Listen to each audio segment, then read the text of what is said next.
thank you for joining me on my photography journey. This week we're going to recap the exposure triangle and look at the semi-auto settings that are available, as well as the exposure compensation button. So over the last few weeks we've talked about ISO, shutter speed, and then last week Aperture. These are linked above, and I've created a playlist of all of these videos so that they're all in one place if you want to watch them.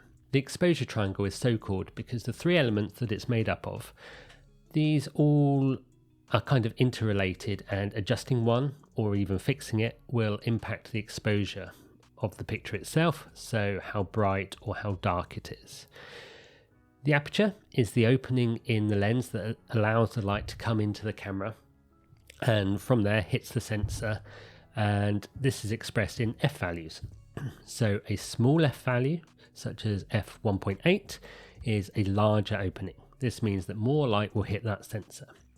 A large f number, on the other hand, is a smaller opening, so less light will be coming into the camera, and these also impact the depth of field of the image. So having a larger opening creates a narrower depth of field.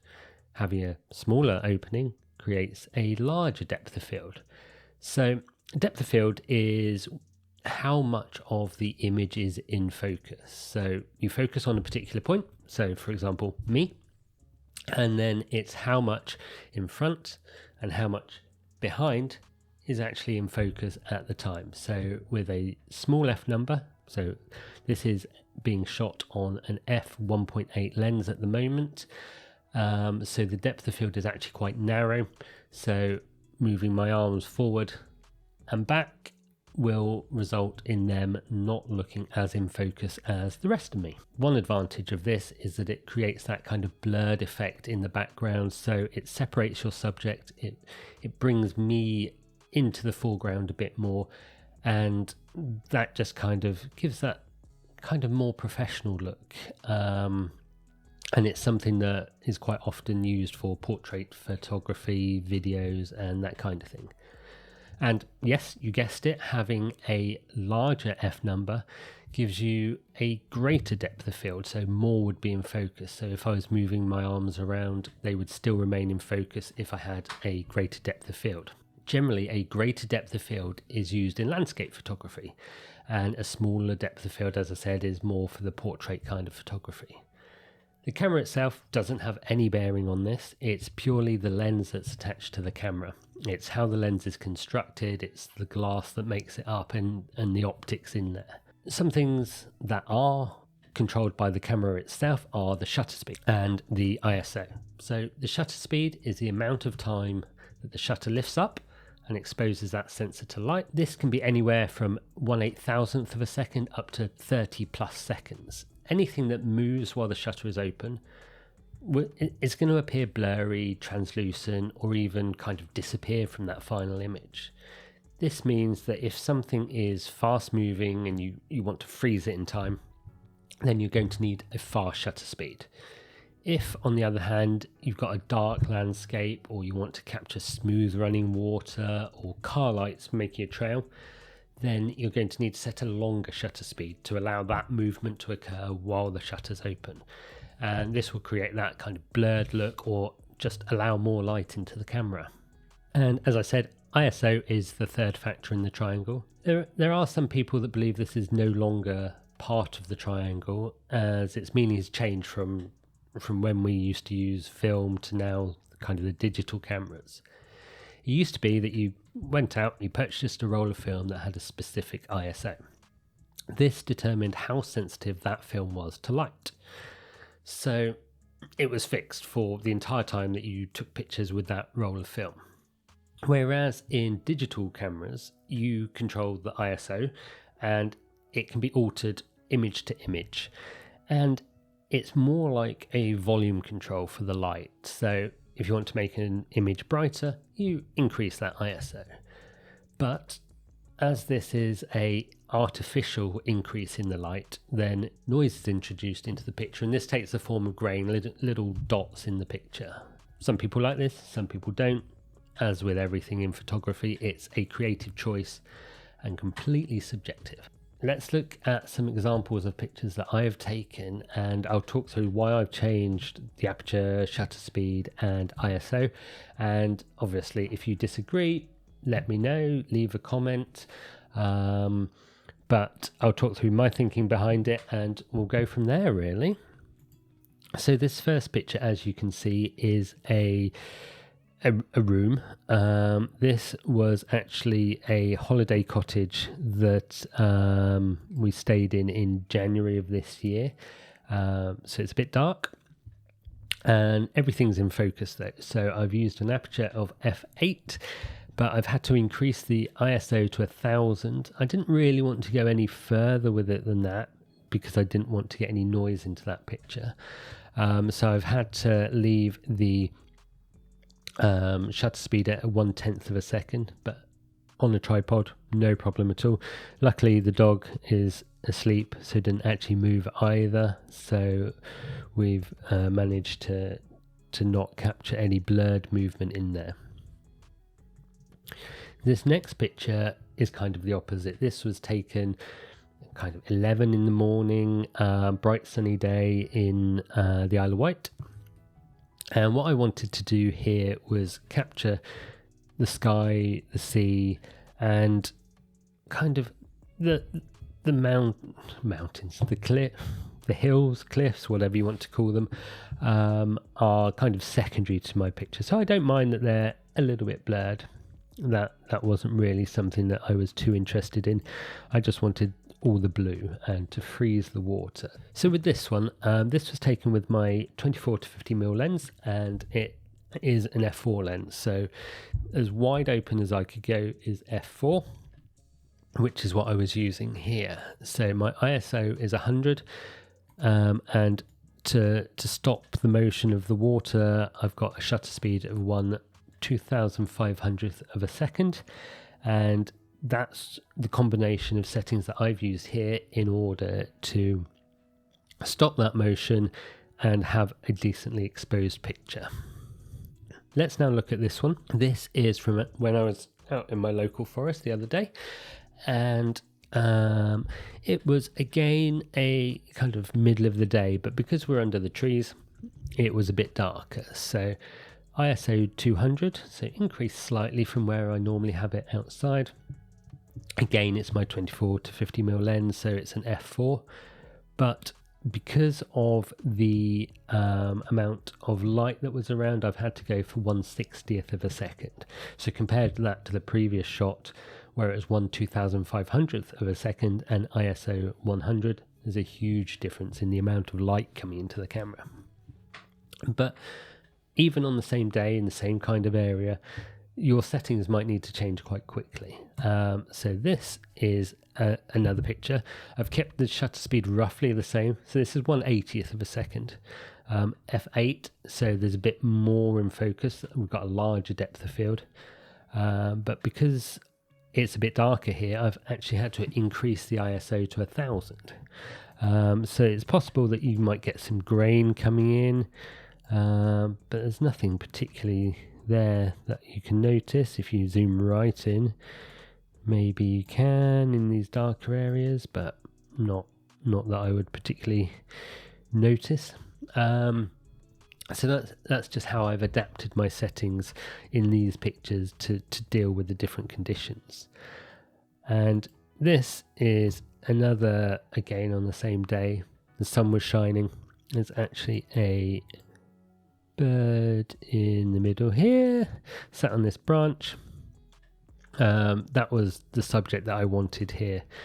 So f9 to get as much in focus as possible around them. ISO 100 because it was quite bright. 1/125th of a second, not easy to say, to control the light that's coming in. And so there's actually quite a difference between the lighter areas where the sun is coming into the tree and these darker areas. So it's getting that balance of not wanting things too dark, not wanting things too light. So that's just a quick look at some of my pictures. And like I said, if you've got different opinions, if you think I've done something wrong, let me know. leave a comment and we can start a discussion about this.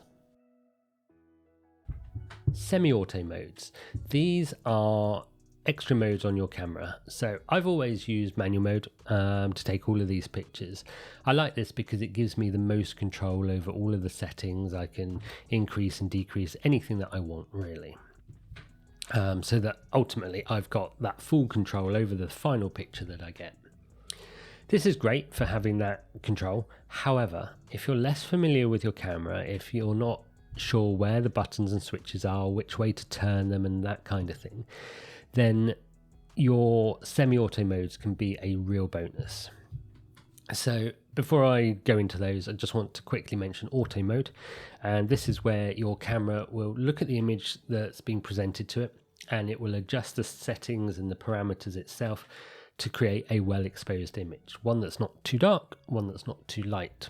This can be adjusted. In most cameras there's a way to adjust kind of which part of the image it will use for these calculations, whether it's the whole image that it sees or whether it's just around that focus point, for example.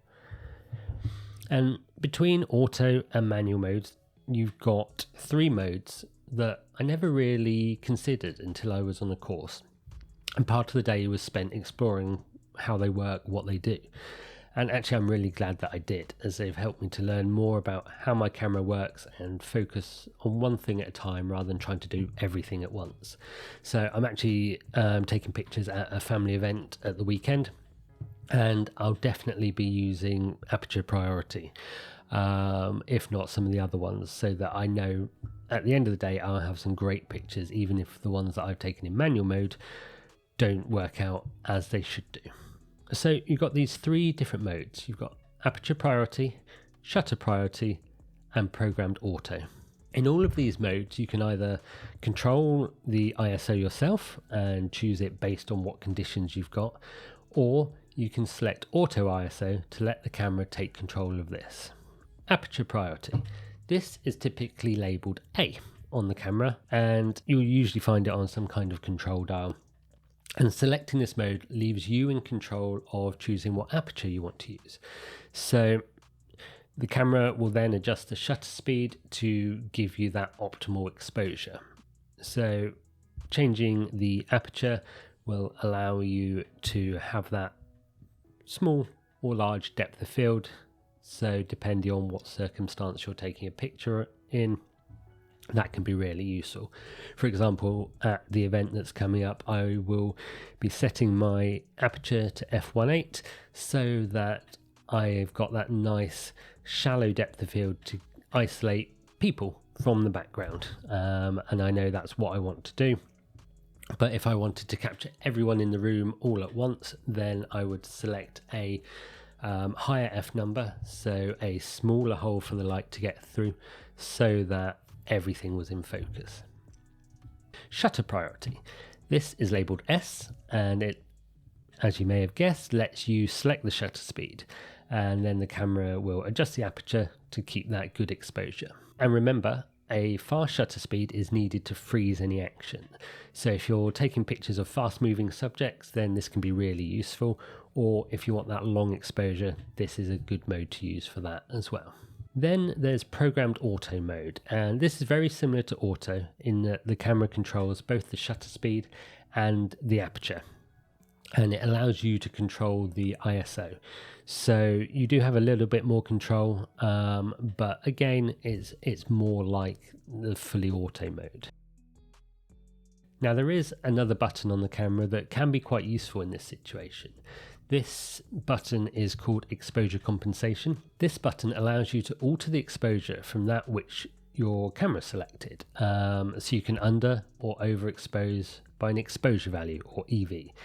And EV represents the exposure created by that particular aperture and shutter speed combination. So we've mentioned before stops. So a difference of 1 EV is commonly called a stop. And this is quite a simple way of making your picture brighter or darker. So let's have a look at some of those examples now.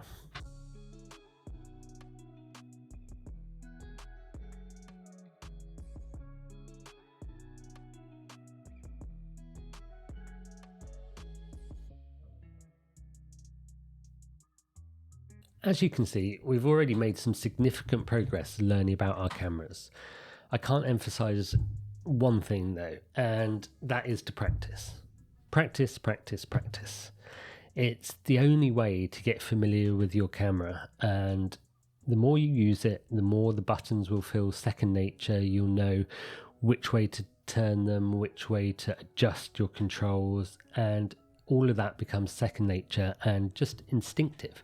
So the more that you pick up your camera, go and take pictures, the better really. Yes, you will end up turning dials the wrong way. You'll think you've got it and then you'll miss a picture and things like that. But all of this is learning, and it will help you the next time that you take a picture to understand which way to turn dials, which setting to adjust, and that kind of thing. Thank you for watching today.